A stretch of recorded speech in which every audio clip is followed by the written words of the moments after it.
আসসালামু আলাইকুম। বিএনপি গতকালকের যেই ডক্টর মোহাম্মদ ইউনূসের সঙ্গে সাক্ষাৎ, সেখানে কিন্তু একটা লিখিত বক্তব্য দিয়েছে। সেই লিখিত বক্তব্যে সুনির্দিষ্ট কিছু কিছু বিষয় তারা অন্তর্ভুক্ত করেছে। তার মধ্যে আছে সরকারের নিরপেক্ষতা, নির্বাচন কমিশন পুনর্গঠনের যেই অযৌক্তিক দাবি সেইটা, সংস্কার এবং বিচার একসাথেই চলা উচিত, এই মর্মে বেশ কিছু বক্তব্য তারা সামনে এনেছে। অন্তর্বর্তী সরকারের নিরপেক্ষতা নিয়ে গভীর উদ্বেগ প্রকাশ করেছে বিএনপি।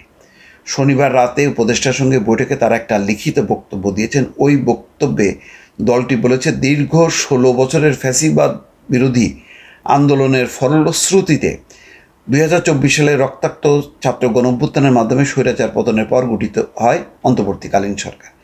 ফ্যাসিবাদী শাসনের পতনের পর জনগণ একটি নিরপেক্ষ, দায়িত্বশীল এবং প্রত্যাশাপূর্ণ সরকারের স্বপ্ন দেখেছিল, কিন্তু বাস্তবে তা ভিন্ন। এখন বিএনপির দাবি, গণঅভ্যুত্থানের মাধ্যমে যে জাতীয় ঐক্য গড়ে উঠেছিল তা এখন বিভক্তির পথে।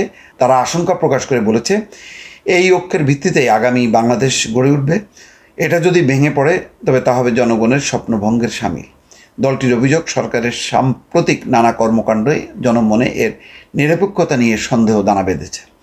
তারা বলেছে, কিছু উপদেষ্টা সরকারের ভাবমূর্তি ক্ষুণ্ণ করছে। বিশেষ করে যেসব উপদেষ্টা রাজনৈতিকভাবে যুক্ত তাদের অব্যাহতি দেওয়া জরুরি। জাতীয় নিরাপত্তা উপদেষ্টার কথাও আলাদাভাবে উল্লেখ করেছে বিএনপি। দলের মতে তিনি ইতিমধ্যে বিতর্কিত হয়ে উঠেছেন। তার পদে থাকা সরকারের নিরপেক্ষতা প্রশ্নবিদ্ধ করে।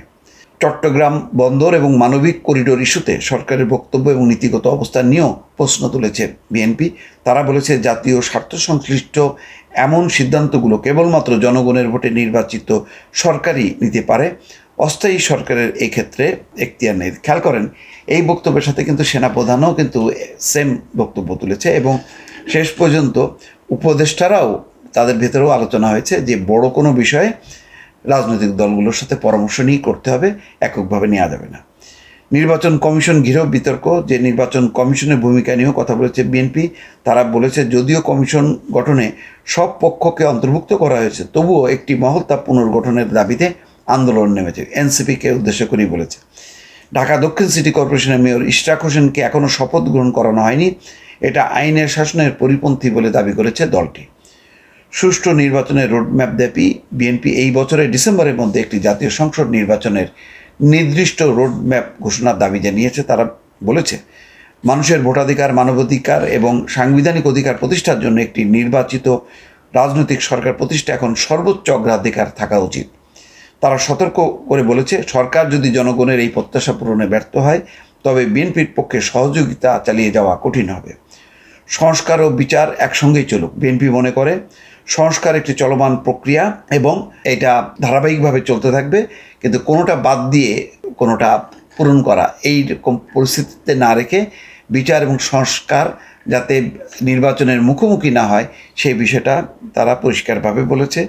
সেই সঙ্গে তারা পুনরায় জোর দিয়ে বলেছে, মানবতা বিরোধী অপরাধে অভিযুক্ত ব্যক্তিদের বিচারও চলমান রাখতে হবে। লিখিত বক্তব্যের শেষে বিএনপি বলেছে, আমাদের প্রস্তাব এবং পরামর্শ বারবার উপেক্ষিত হলে এটা হবে দুর্ভাগ্যজনক এবং তাতে সরকারকে পরামর্শ দেওয়ার আগ্রহ ক্ষীণ হয়ে যাবে। আমরা আশা করি সরকার ঐক্যমতের ভিত্তিতে রাষ্ট্র পরিচালনার সক্ষমতা ও সদিচ্ছা দেখাবে। তার মানে আগের দিন যে জরুরি সংবাদ সম্মেলনে বিএনপি যেই কথাটা বলেছিল যে যদি তাদের দাবি উপেক্ষা করা হয় তাহলে তাদের পক্ষে আর সহযোগিতা করা সম্ভব হবে না। লিখিত বক্তব্যও কিন্তু সেই বিষয়টা সুনির্দিষ্ট করে তারা দিয়ে এসছে। দর্শক ভালো থাকবেন, আল্লাহ হাফিজ।